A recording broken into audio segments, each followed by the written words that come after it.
حضرت ہم دیکھتے ہیں کہ ملحدین بہت سارے اعتراض کرتے ہیں دین پر اور نعوذ باللہ قرآن پر، تو اس میں سے ایک اعتراض وہ یہ بھی کرتے ہیں، پہلے تو یہ کوٹ کرتے ہیں کہ قرآن پاک میں کئی مقامات پر جہاں آتا ہے نہ ایمان لانے والوں کے لیے، تو قرآن پاک یہ کہتا ہے کہ یہ آنکھوں کے نہیں بلکہ دل کے اندھے ہیں، یا قرآن کا یہ کہتا ہے کیا ان کے دل سوچتے سمجھتے نہیں ہیں؟ تو ان کا اعتراض یہ ہوتا ہے کہ دل کا کام سوچنا ہے ہی نہیں، دل سوچنے کے لیے دماغ ہے، تو پھر قرآن کیسے کہہ رہا ہے کہ یہ دل سوچتے ہیں ان کے یا نہیں سوچتے؟ اس کے بارے میں رہنمائی فرمائیں۔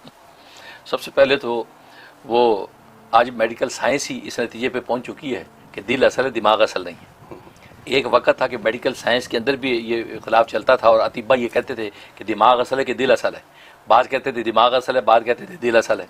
لیکن آج جب یہ میڈیکل سائنس نے ترقی کی تو نتیجہ یہ ہوا کہ دماغ جو ہے وہ زندہ رہتا ہے، دماغ جو ہے دماغ مر جاتا ہے، انسان پھر بھی زندہ رہتا ہے کیونکہ دل چل رہا ہے۔ تو لوگ کہتے ہیں کومے میں چلا گیا، کہ دماغ کام کرنا چھوڑ گیا لیکن کومے میں چلا گیا، لیکن دل زندہ ہے، زندہ۔ کوئی ڈاکٹر ڈیتھ سرٹیفکیٹ جاری کرنے کو تیار نہیں۔ لیکن دل جب مر جاتا ہے تو اس کو ہارٹ فیل کہتے ہیں کہ ہارٹ فیل ہو۔ تو ہارٹ فیل اصل میں اس کی ڈیفینیشن ہے موت کی، موت کا سبب نہیں ہے، موت کو ڈیفائن کرنا کہ ہارٹ فیل مطلب ہارٹ بین ہے۔ تو معلوم ہے کہ آج تو میڈیکل سائنس نے بھی مان لیا جو بات رسول اللہ صلی اللہ علیہ وسلم نے 1400 سال پہلے کہی تھی کہ دل اصل ہے۔ بالکل آپ نے ہی فرمایا تھا کہ گویا کہ انسان کے جسم ان فی الجسد لمضغۃ، انسان کے جسم میں ایک گوشت کا لوتھڑا ہے، اذا صلحت صلح الجسد کلہ، جب وہ ٹھیک رہتا ہے پورا جسم ٹھیک رہتا ہے، واذا فسدت فسد الجسد کلہ، جب وہ خراب ہو جاتا ہے پورا جسم خراب ہو جاتا ہے۔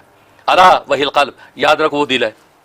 اب یہ نبی نے جب کہا تو ظاہر اطباء میں جب اختلاف چلا تو بعض ادھر بعض ادھر، لیکن آج میڈیکل سائنس نے جتنی ترقی کی تو وہ سمجھ گیا نہیں دل اصل ہے۔ دل مر جاتا تو انسان مر جاتا ہے، دماغ مر جاتا تو انسان مرتا نہیں، زندہ رہتا ہے، ہاں کومے میں چلا جاتا ہے۔ تو معلوم ہے کہ دل بنیاد ہے۔ تو یہ جو کہنا کہ دل کے اندھے ہیں تو یہ تو بنیاد ہے، اس لیے کہتے ہیں دل بادشاہ ہے دماغ وزیر ہے۔ دل بادشاہ دماغ وزیر ہے کہ دل اصل میں وہ انسٹرکشن دیتا ہے دماغ کو، پھر دماغ آگے ساری کارروائیاں کرتا ہے۔ تو لہٰذا یہی وجہ کہ بادشاہ ختم ہو جائے تو سلطنت ختم ہو گئی، ٹھیک؟ اسی وجہ سے دل ختم ہوا انسان ختم، لیکن دماغ ختم ہو جائے، وزیر ختم ہو جائے تو بادشاہ زندہ ہے تو سلطنت قائم رہتی ہے، ٹھیک ہے نا؟ اسے دل بادشاہ دماغ وزیر ہے۔ دماغ جو ہے وہ ان چیزوں کو آگے ساری کارروائی پوری کرتا ہے۔ دماغ کی اہمیت بہت ہے، لیکن یہ کہ دل بنیاد ہے، دل سے یہ ساری کی ساری چیزیں دماغ کی طرف جاتی ہیں، ساری سوچوں کا مرکز جو ہے وہ رہنمائی جو دل کرتا ہے۔ اس لیے تو تزکیہ دل کا کیا جاتا ہے۔ جب دل کا تزکیہ کیا جاتا ہے تو پھر وہ دل سے جو سوچیں اٹھتی ہیں، فکر اٹھتی ہے، بالکل درست اٹھتی ہے اور دماغ کی طرف جاتی ہے اور دماغ اس پہ کارروائی کرتا ہے۔ دل جب فاسد ہوتا ہے تو اس کے بعد دماغ کی طرف سوچیں خراب جاتی ہیں، انسان خراب انداز سے سوچتا ہے، اس کے اعمال خراب ظاہر ہونے لگتے ہیں۔ تو آج اگر دنیا کے اندر دیکھیں تو بنیاد دل سے سٹارٹ ہوتی ہے۔ اگر ایک بچہ بگڑ گیا تو سب سے پہلے اس کا دل ہی بگڑتا ہے، اس کے بعد اس کی سوچ بگڑ جاتی ہے، اور سوچ بگڑنے کے نتیجے میں ہاتھ پیر سے اس کے اعمال خراب ظاہر ہونے لگتے ہیں۔ اور جب دل بن گیا وہ یزکیم، تزکیہ نفس ہو گیا، دل پاک ہو گیا، تو جب پاک ہو گیا تو سوچیں پاک اس کے دل دماغ میں جاتی ہیں، نتیجہ یہ ہے کہ وہ اچھے اعمال اس سے وجود سے ظاہر ہوتے ہیں۔ لہٰذا یہ کہنا کہ دل کا کام سوچنا نہیں، سوچنا دماغ کا ہی کام ہے، لیکن دل وہ ساری سوچ کی راہیں دل ہی متعین کرتا ہے کہ تمہیں کس ڈائریکشن پہ سوچنا ہے، کس ڈائریکشن پہ نہیں سوچنا، یہ دل سے جاری ہوتا ہے۔ دل پاک ہے تو اچھی ڈائریکشن کی طرف سوچ دے گا، دل ناپاک ہے تو بری ڈائریکشن کی طرف سوچ دے گا۔ تبھی تو اللہ تبارک و تعالیٰ ایمانوں کی بنیاد دل کو رکھا ہے کہ قلب بھی دل کی بنیاد ہے اور دل ہی کی بنیاد پر سارے فیصلے ہوتے ہیں۔ اور لہٰذا آج جو دو محبت کرنے والے بھی تو ہارٹ ہی کو سامنے لاتے ہیں، آئی لو یو بائی ہارٹ، میں دل سے تمہیں محبت کرتا ہوں۔ وہ دل کیوں لاتے ہیں بھائی؟ وہ کہا میں دماغ سے محبت کرتا ہوں، اس کا مطلب ہے کہ وہ محبت نہیں، وہ کوئی چال بازی ہے۔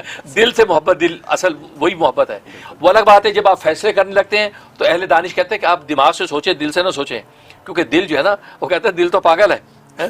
قلب جو ہے نا، قلب کا معنی الٹ پلٹ ہونا، یہ اپنی ایک حالت میں رہتا نہیں، تبدیل، ہاں بالکل، اور ابھی بالکل جوش میں آ کے کچھ کر دیا، کل کو بیٹھا پچھتا رہا ہے۔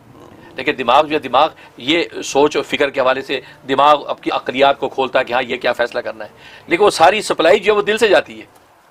اس لیے یہ کہنا کہ جو ہے وہ دل کا کام سوچنا نہیں، سوچ کے ڈائریکشن تو دل ہی متعین کرتا ہے، اسی کے مطابق وہ انسان سوچتا ہے۔ اب نافرمان بچہ اگر اس کا دل نافرمان ہے تو سوچے گا تو نافرمانی کی ڈائریکشن پہ سوچے گا۔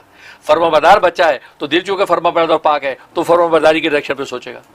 تو سوچ کی اصل ڈائریکشن دل سے متعین ہوتی ہے۔ وہ الگ بات ہے کہ سوچنا دماغ کا کام ہے، لیکن دل وہ ساری کی ساری راہیں وہی متعین کرتا ہے، ورنہ جو انسان جو ہے کسی جگہ پہنچ نہیں سکتا۔ بالکل بالکل حضرت، یہ بڑی اچھی بات آپ نے سمجھا دی کہ ہمیشہ تزکیہ دل کا ہوتا ہے، تزکیہ دماغ کا کبھی نہیں سنا۔ بالکل کسی بھی سلسلے میں، کسی بھی گروپ میں، سیکٹ میں یہ نہیں ہوتا جی دماغ کا تزکیہ ہو رہا ہے۔ جزاک اللہ خیر۔